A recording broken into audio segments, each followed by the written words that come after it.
The internet is full of bro science, fake knowledge, half information, or propaganda. Your quest of reliable, authentic health information ends here.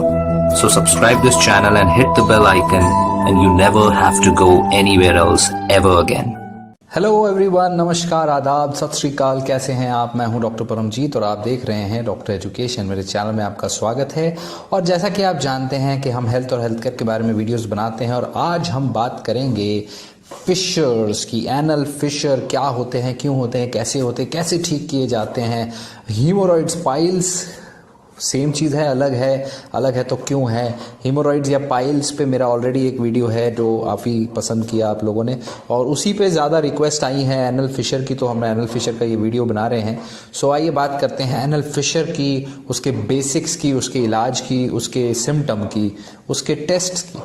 So anal fissure है क्या? Anal fissure का मतलब है कि आपके जो anal opening है, नीचे की जो लैट्रिन का जो रास्ता है, उस रास्ते की ओपनिंग में एक छोटा सा टियर, स्प्लिट यानी फट गया है, थोड़ा सा क्रैक आ गया है उसके अंदर के म्यूकोसा पे। अंदर के बाहर से थोड़ा सा अंदर आप म्यूकोसा होता है, उस म्यूकोसा पे थोड़ा सा क्रैक है, ओपनिंग है, वहाँ स्लिट है। वो क्रैक, वो एक टियर, उसको एनल फिशर बोलते हैं। और वो लोअर रेक्टम तक फैल सकता है, एनस के ऊपर रेक्टम तक, अंदर तक हो सकता है फैला हुआ हो, वो क्रैक होता है।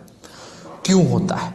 सबसे बड़ा सवाल कि अगर एनल फिशर है तो क्यों है, कैसे हुआ, कहाँ पे क्यों हुआ। ऑब्वियसली बहुत पहले तो समझ लीजिए कि ये बहुत कॉमन है, बहुत लोगों में होता है, आपको भी होता है, और छोटे छोटे बच्चों को भी होता है, इन्फेंसी में भी होता है, पैदा होने के बाद पहले साल के अंदर बहुत कॉमन है, और वैसे किसी भी उम्र में हो सकता है। और नंबर 1 रीज़न एडल्ट एज में इसका होने का है कि अगर आपने जो बहुत ही ज़्यादा हार्ड स्टूल्स है, लैट्रिन बहुत हार्ड आ रही है, बहुत सख्त आ रही है, बहुत ज़्यादा बड़ी आ रही है एक साथ, जो निकालने में बहुत ताकत लग रही है, कॉन्स्टिपेशन हो रहा है, कब्ज़ है, तो बहुत कॉमनली होता है।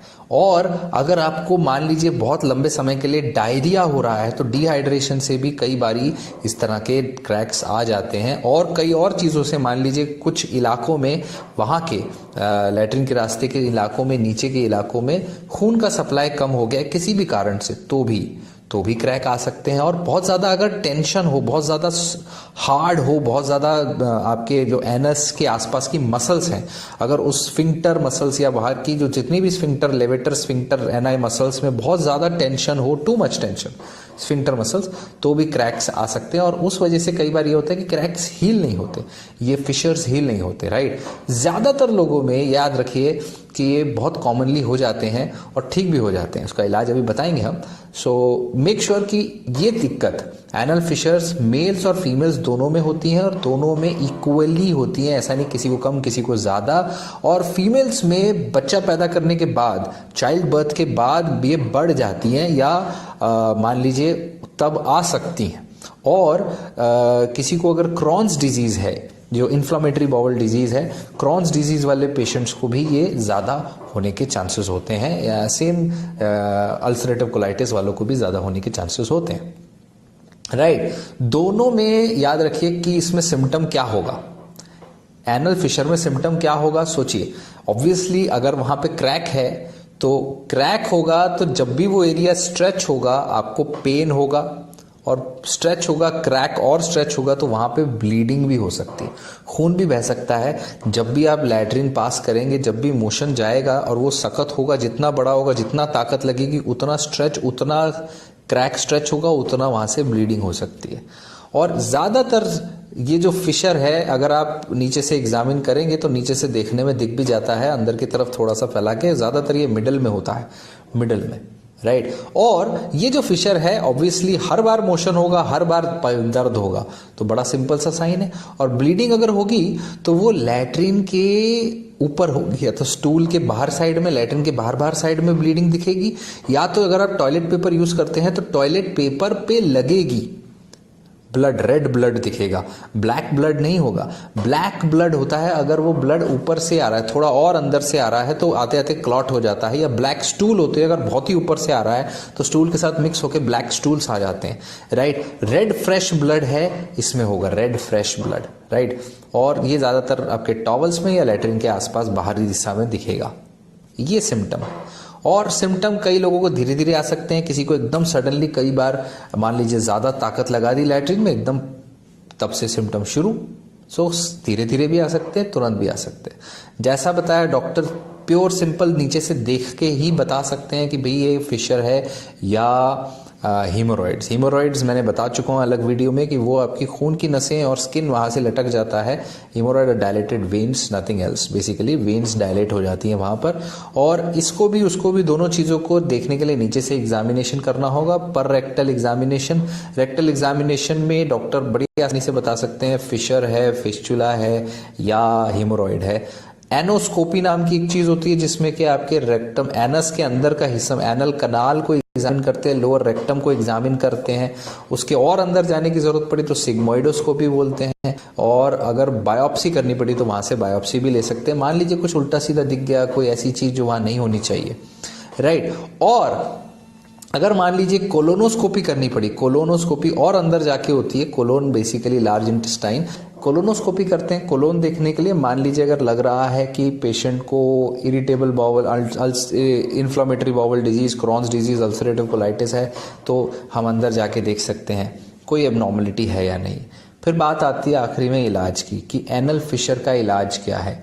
मानेंगे मोस्ट ऑफ द टाइम ज्यादातर लोगों को फिशर हो जाता है, पता भी नहीं चलता, ठीक भी हो जाता है। कई बार नीचे नीचे दर्द हुआ, क्रैक हुआ, जरा सा ब्लीड गया, ठीक हो गया। ज्यादातर फिशर खुद ब खुद हील हो जाते हैं बिना किसी इलाज, बिना किसी ट्रीटमेंट के। और आप क्या कर सकते हैं, आप फिशर को ठीक करने में मदद कर सकते हैं और उसे प्रिवेंट कर सकते हैं। प्रिवेंशन भी पॉसिबल है। अगर बच्चों में प्रिवेंट करना है, छोटे बच्चों में, इन्फेंट्स में, तो सिर्फ उस इलाकों को बड़े प्यार से आपने जेंटली क्लीन करना है, बहुत ज़्यादा प्रेशर लगा के क्लीन नहीं करना है। बच्चों को हर बार कोशिश करें कि डाइपर जल्दी जल्दी हर बार चेंज कर दें। डाइपर रहना या गीला रहना खराब है उनके लिए, उस तरीके से, राइट। दूसरी चीज, अगर आप बॉवल मूवमेंट को अवॉइड करेंगे, मान लीजिए आप कहेंगे कि नहीं मेरे को मोशन होता है, लैट्रिन होती है तो बहुत दर्द होता है तो मैं लैट्रिन नहीं जाऊंगा, और ऐसा करने से क्या होगा कि अंदर ही अंदर आपके जो मोशन है वो और ज़्यादा इकट्ठे होते जाएंगे और ज़्यादा सख्त होते जाएंगे और प्रॉब्लम बढ़ जाएगी। बिकॉज वो कभी ना कभी तो बाहर आएंगे, इतनी सख्त होकर बाहर आएंगे तो और क्रैक बढ़ा देंगे। सो प्रॉब्लम बढ़ जाएगी। मोशंस ना करना इलाज नहीं है, टाइम पे मोशन करना इलाज है। उसके लिए मोशन सॉफ्ट हो ऐसा ट्राई करें, कॉन्स्टिपेशन ना हो इसकी कोशिश हो। कॉन्स्टिपेशन के लिए कॉन्स्टिपेशन वाले हमारे वीडियो देखिए। बहरहाल जो बेसिक चीज़ें आप कर सकते हैं, नंबर 1 डाइटरी चेंजेस। डाइट में फाइबर और बल्क वाली चीज़ें ज़्यादा खाएं, जैसे फ्रूट्स, वेजिटेबल्स और ग्रेन्स, फूड ग्रेन्स जो है जिनमें फाइबर ज़्यादा है वो ज़्यादा खाएं और ज़्यादा पानी पिएं। फाइबर और पानी अपने आप में कॉन्स्टिपेशन को ठीक करता है। और अगर जरूरत पड़े तो स्टूल सॉफ्टनर, स्टूल सॉफ्ट करने वाली दवाएं भी ले सकते हैं, जैसे कि लूज, लैक्टोलूज या और भी बहुत सारी दवाएं आती हैं, बिसाकोडिल और एक्सेट्रा एक्सेट्रा, राइट। और अपने डॉक्टर से बात करें, डॉक्टर्स आपको क्या देंगे, आपको numbing cream, local anaesthetic cream दे सकते हैं जो आप नीचे लगा सकते हैं लैट्रिन करने से थोड़ी देर पहले, आधा घंटा पहले, 10 मिनट, 15 मिनट, 5 मिनट पहले, ताकि आपको वहां पर दर्द ना हो। क्योंकि लैट्रिन निकालनी जरूरी है, पास करनी जरूरी है, नहीं करोगे तो अंदर सख्त हो जाएगी। सो नमिंग क्रीम लगाइए, मोशन पास करिए। आप पेट्रोलियम जेली भी लगा सकते हैं, डॉक्टर्स आपको दे सकते हैं पेट्रोलियम जेली, या फिर ऐसी कोई लुब्रिकेंट क्रीम जिससे कि लुब्रिकेशन हो जाए और मोशन आराम से पास हो जाए। या फिर कई बार जिंक ऑक्साइड की या 1% हाइड्रोकॉर्टिसोन की क्रीम भी दी जाती है, या प्रिपरेशन विथ हाइड्रोजन या अदर किसी और प्रोडक्ट के प्रिपरेशन बहुत सारे अवेलेबल हैं जो नीचे के लिए दिए जाते हैं, ताकि आपकी जो मोशंस के आने की वजह से, रकड़न सूजन की वजह से वहां जो इन्फ्लामेशन या सूजन हो रखी है वो कम हो जाए। और सूजन कम होगी तो रास्ता थोड़ा आराम से जाएगा, खुल जाएगा और लैट्रिन हो पाएगी। अल्टीमेटली मोशंस पास हो और आपको दिक्कत ना हो, और वहां पर दिक्कत ना हो, रगड़न सूजन ना हो और इंजरी ना हो, ये उद्देश्य है, right. So ultimately latrine soft आएगी तो वो उद्देश्य पूरा हो जाएगा। और एक काम आप कर सकते हैं, उन्हीं सब दर्द, दिक्कत, सूजन और इस चीज को बिठाने के लिए, कम करने के लिए, उसको कहते हैं सिट्स बाथ। सिट्स बाथ का मतलब है कि नॉर्मल थोड़े से गर्म पानी, कुनकुने टाइप गर्म पानी में आपको बैठना है, नेकेड, नंगा बैठना है, और आपके जो बट्स हैं, जो बट यानी जो बट्स हैं और जो हिप्स हैं, बस वहां तक ही अंदर जाने चाहिए। ऐसा आपने दिन में 3-4 बार कम से कम 10-10, 15-15 मिनट के लिए बैठना चाहिए। इन सब चीज़ों से भी, मान लीजिए इन सब चीज़ों के करने के बावजूद होम रेमेडीज से भी एनल फिशर नहीं जा रहे, तो फिर आप डॉक्टर से मिलेंगे, और डॉक्टर क्या करेंगे, उसमें इंजेक्शन लगा सकते हैं, बोटॉक्स इंजेक्शन, जो कि आपके एनस के आसपास की जो स्फिंक्टर मसल्स हैं उसको रिलैक्स करेंगी, ताकि इतनी हार्ड स्फिंक्टर मसल्स की वजह से और ज़्यादा फटने वाला काम ना हो, और रिलैक्स होके वो आराम से आपकी हील हो पाए। दूसरा, अगर वो भी नहीं होता तो माइनर सर्जरीज भी पॉसिबल है, सर्जरी भी आती है, सर्जरीज में भी आपके एनल फिशर को ट्रीट किया जा सकता है। या फिर प्रिस्क्रिप्शन क्रीम्स आती हैं जिसमें कि नाइट्रेट्स या कैल्शियम चैनल ब्लॉकर्स होते हैं, जो कि आपके एनल फिशर एरिया में लगाई जाती है, ताकि वहाँ की मसल रिलैक्स हो और वो हील हो सके। राइट, सो बहुत से ऑप्शंस हैं। आप अपने डॉक्टर, सर्जन से, जनरल सर्जन से जाके मिल सकते हैं, बात कर सकते हैं। अल्टीमेटली इसको ठीक होने के लिए समय चाहिए और उस एरिया को रेस्ट चाहिए। सो खाना नहीं खाना या लैट्रिन नहीं करना उसका इलाज नहीं है। सॉफ्ट लैट्रिन हो, लूज हो, वो उसका इलाज है। आराम से हो, वो उसका इलाज है। पानी ज़्यादा पीजिए, फाइबर ज़्यादा खाइए। पूरे वीडियोज़ हमारे देखा करिए, डाइजेस्टिव हेल्थ की सीरीज़ देखिए नीचे।